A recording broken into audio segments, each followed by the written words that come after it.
You are still single. My wife is a beautiful secretary, a world apart from a less educated and a poor guy like you. After 30 years, I thought I was reuniting with an old classmate, but David was quick to look down on me. I understand his desire to boast since I was the only one among our classmates who couldn't pursue further education after junior high. He also seems eager to spread the word about his wife being beautiful and hard-working. If my family hadn't been poor, I wouldn't have had to work right after junior high, and I could have attended a better high school than David. In that sense, I was considered a loser back at that time. Then, a woman in a navy blue suit came back with food on a plate.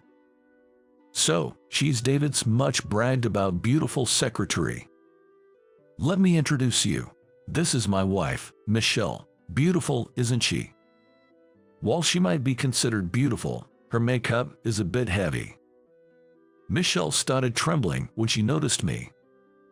My name is Michael Richardson, and I'm 45 years old. I run a construction company called Richardson, which employs 7,200 people. Hearing this, you might think I've led a privileged and elite life. But in reality, it was anything but privileged. It was a continuous struggle and frustration. First of all, the family I was born and raised in was extremely poor. Soon after I was born, my father disappeared, and my mother was left to raise me on her own. I don't even remember having snacks, and our special treat was the bread crusts my mother would fry in oil occasionally. Without school meals, I would have probably collapsed from hunger on my way home from school. Can you imagine, in this wealthy country of America, a child constantly being hungry?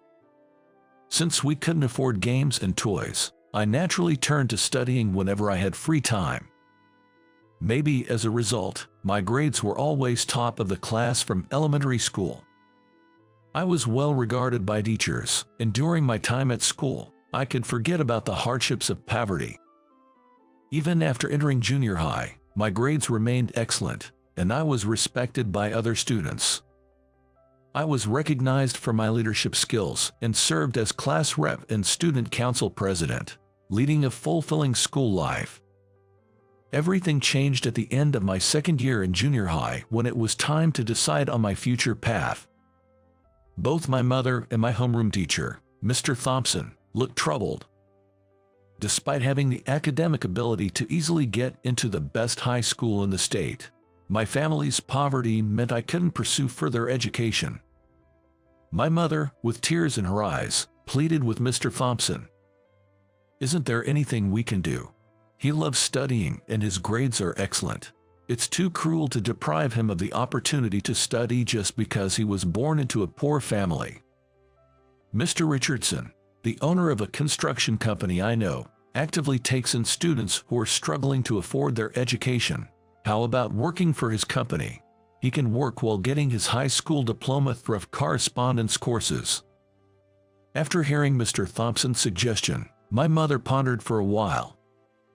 "Construction, huh? I've heard it's a tough world. It might be impossible to study leisurely. I'm afraid it might be too difficult to continue studying amidst the daily business." It all depends on Michael's effort. It certainly requires perseverance and hard work, but it's not impossible. Mr. Richardson is a man of integrity with a passionate spirit. Why not trust him? Thanks to Mr. Thompson's encouragement, I ended up working at the construction company Richardson. The others all advanced to high school. I was definitively on the losing side at that point. And there was one guy smirking at my life's journey. It was David, who had always been my academic rival since elementary school. David's mother was incredibly passionate about education, spending almost all his time studying except during Christmas holidays. During elementary school, I was also quite interested in playing around, so I wasn't always scoring perfect marks, and David was often ranked first in our grade. However, things started to change in junior high. I still had hopes for the future and began to aspire to go to college and continue my education. Once I started studying seriously, I quickly surpassed David, and throughout junior high, I never relinquished my position as the top student in our grade. We even aimed for the same high school, the one with the highest academic standards in the state. So, you're aiming for the same high school as me, but do you have the money to attend and finish all 3 years? He hit a sore spot, and I was left speechless. This matter has always been buried deep in my heart. There was no point in telling my mother, as it would only make her sad, and mentioning it to other adults would bring nothing more than sympathy. While everyone else took high school life for granted, it was an unattainable future that seemed all too bright for me. The only selfish request I made during this time was, since I won't be progressing to higher education, at least let me take the entrance exams. That year, I achieved the top scores among those who took the exams, which somehow made it easier for me to accept my situation. After graduating from junior high, David went on to further his education, while I started working at Richardson. The construction industry is dominated by men and is a place where loud voices can be heard everywhere.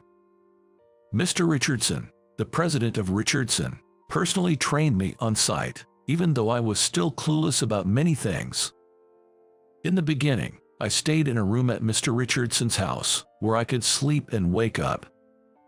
I managed to secure time for studying at night and worked hard on my assignments with all my might. It was around this time that Mrs. Richardson was pregnant, and they soon welcomed a new member to their family. A lovely girl named Sarah was born. Sarah became very attached to me, and whenever I was away from home for work, she would cry loudly and look for me. "Sarah really likes you, Michael. She won't stop crying even when held by her father, but as soon as you hold her, she smiles." As I gained experience working with other carpenters on site, it became apparent that I was better suited for office work, like calculations and designing, so I started focusing on administrative tasks. I quickly learned how to work with computers and became an invaluable member of the team. Eventually, I graduated from a correspondence high school. For me, this felt like a closure, so I decided against pursuing college. By the time I was in my 30s, I was entrusted with significant responsibilities in managing the company. Having someone in management who knows the field can significantly change how work is done.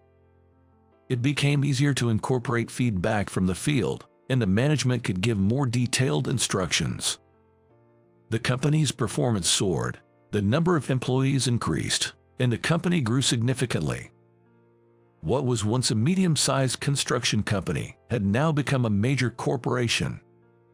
By that time, Sarah had turned 18 and was growing into a beautiful young woman, which was a joy to witness. Our relationship remained close, and Sarah began to harbor feelings of love for me. Gradually, my feelings evolved from a reliable big brother to someone who would protect Sarah at all costs. One day, Mr. Richardson took me to a high-end restaurant and presented me with a surprising proposal. "Michael, do you have a girlfriend or someone you love?" "No, not really. I enjoy my work." "Then, would you consider marrying Sarah? She insists on marrying you, and I'd rather have her with someone I trust like you than an unknown person." As I stood there bewildered, the sliding door at the back opened and Sarah, dressed in a beautiful dress, came in. Finally grasping the situation, I straightened up and greeted her.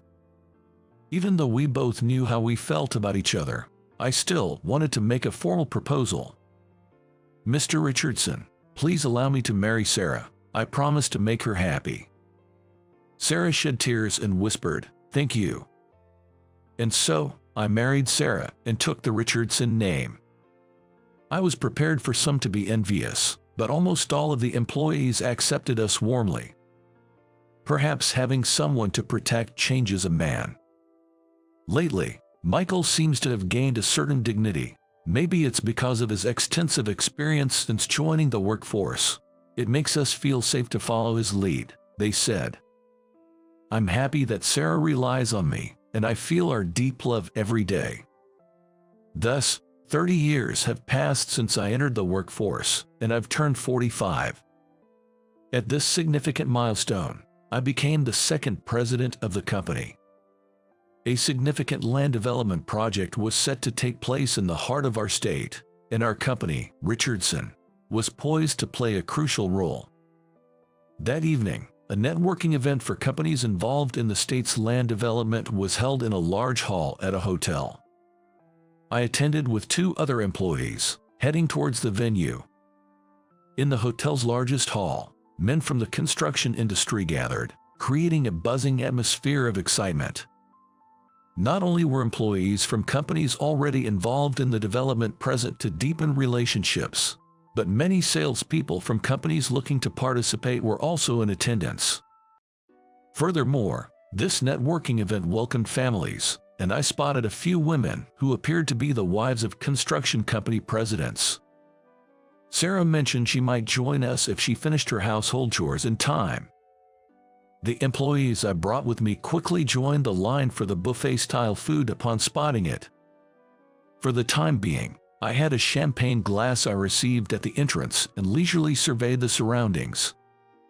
Then, I locked eyes with a man whose face seemed familiar. His face lit up with a broad smile as he approached me. "Michael, is that you?" "It's me, David. I heard you became a carpenter, but are you involved in this development project too?" "It's been a while. I'm surprised you recognized me. It's been 30 years since we last met." I'm a sales manager now, so remembering faces and names is practically my job. I've always been confident in my memory. You don't look as sunburned as a carpenter should. He probably assumed I was still working on site since I initially started as a carpenter. In 30 years, positions change and some people switch careers, but David's perception of me seems frozen in time, back when he felt he had defeated me at our junior high graduation. It appeared he assumed I was alone since no one was by my side at the moment. "Still by herself, huh? Well, can't be helped. My wife is a beautiful secretary, a far cry from a less educated and a poor guy like you." Just like 30 years ago, upon reuniting, he immediately started looking down on me. I understood his desire to boast, being the only one among our classmates who couldn't further his education after junior high. He also seemed eager to flaunt that his wife was beautiful and successful in her career. If my family hadn't been poor, I wouldn't have had to start working right after junior high, and I could have attended a better high school than David. In that sense, I was considered a loser back at that time. At that moment, a woman in a navy blue suit came back with food on her plate. "So, she's David's much bragged about beautiful secretary." Her attire was modest, likely due to her role as a secretary, which probably didn't allow her for much flamboyance. "Let me introduce you. This is my wife, Michelle. Beautiful, isn't she?" I glanced at Michelle and smiled. She might be considered beautiful, but I always thought her makeup was a bit heavy. Michelle began to tremble when she noticed me. "Thank you for the other day. It must have been tough for you afterward." "I'm so sorry for what happened last time. Both Bill, the manager, and I have been reflecting deeply, and we were planning to come and apologize within a few days." Hearing Michelle and me converse, David realized we weren't meeting for the first time and gave me a puzzled look. "What do you mean? Michelle works for a trading company. There's no way she'd have any connection with a carpenter like you." "What are you talking about? This gentleman is Mr. Richardson, the president of Richardson Construction, the leading construction company in the state. We supply many products to them, but I made a huge mistake the other day." Michelle was the secretary to the sales manager of one of Richardson's suppliers. David had presented her as if she were his personal secretary, but her role wasn't that high level.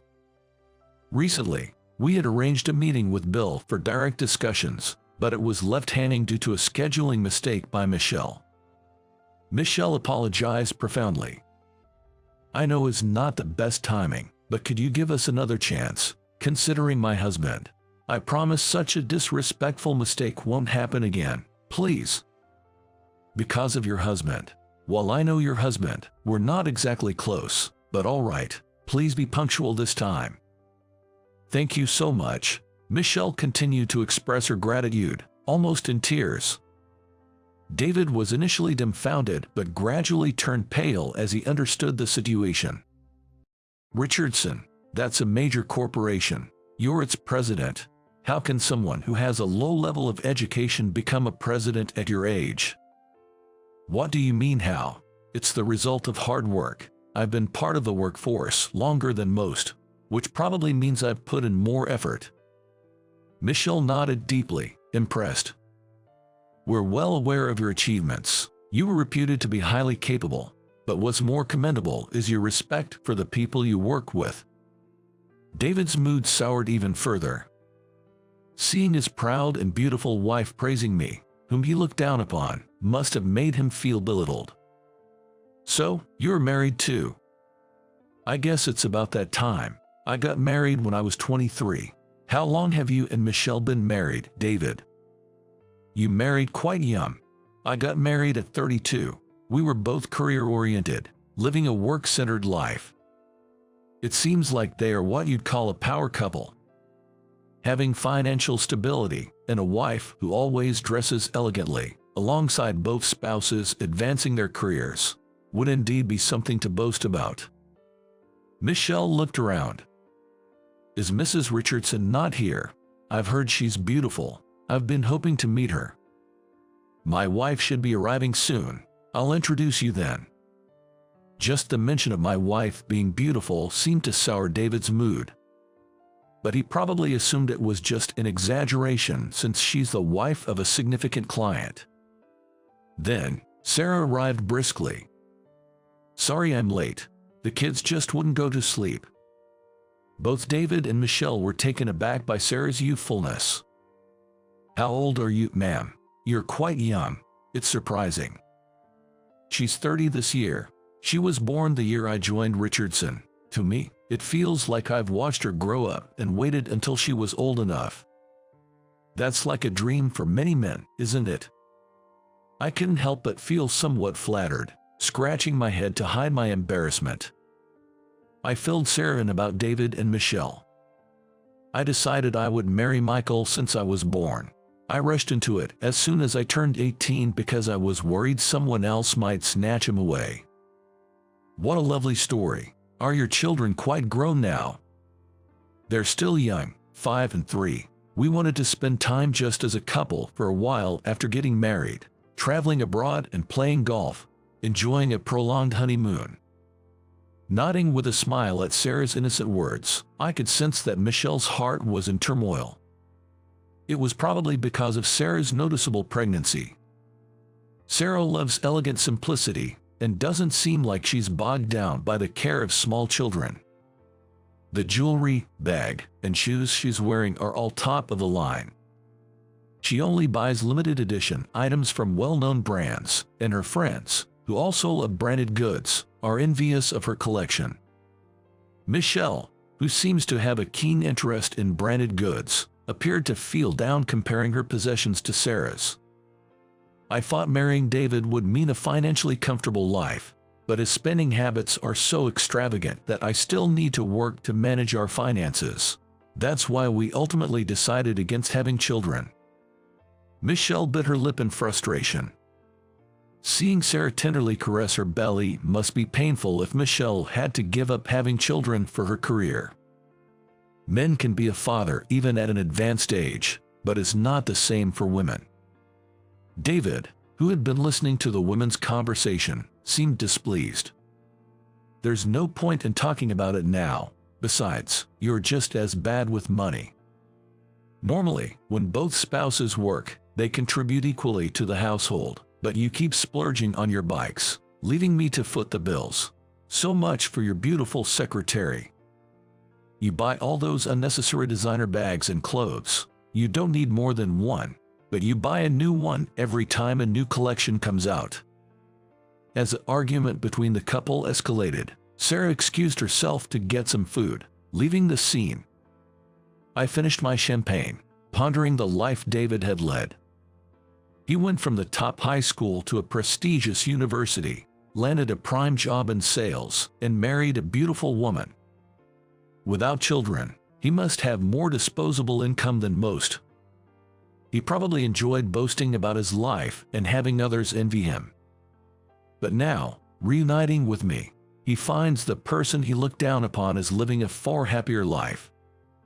This mindset would only lead to disappointment when comparing himself to someone even more successful. I consider myself happy, but not by comparing my life to David's. Happiness isn't about feeling superior to others. I'm not the wealthiest person in the world, and my job has its share of difficulties. It's absurd to feel down when comparing oneself to the world's wealthiest. Since I'm at this networking event, I'm looking forward to new acquaintances. I started to distance myself from David. Just then, David grabbed my sleeve, stopping me. "Hey, Michael, could we discuss potential business with your company? We've been focusing on expanding in Asia but face some setbacks. We're thinking of shifting our focus to this state's development projects." "I see. You've been looking overseas and missed the boat here. That's a significant oversight. We studied together during our middle school days. Now that we're adults, let's work together again." It was a ludicrous suggestion. I couldn't fathom how he arrived at that conclusion. To this day, I still remember David's scornful words asking, "Do you even have the money to attend high school for 3 years?" With me out of the picture, David must have enjoyed a significant sense of superiority. If I hadn't been there, David would have been the top student. I think there's no point in getting involved with me now, and I'm not exactly overflowing with philanthropy. Frankly, David's presence is nothing but a nuisance. Sorry, but I'm going to have to decline. I don't see our relationship being cordial." David was left speechless, exclaiming, "What?" It seems he never expected to be turned down. "Come on, Michael. Don't say that. Honestly, my sales performance hasn't been great lately, and I might be demoted if it continues. I desperately want to avoid that."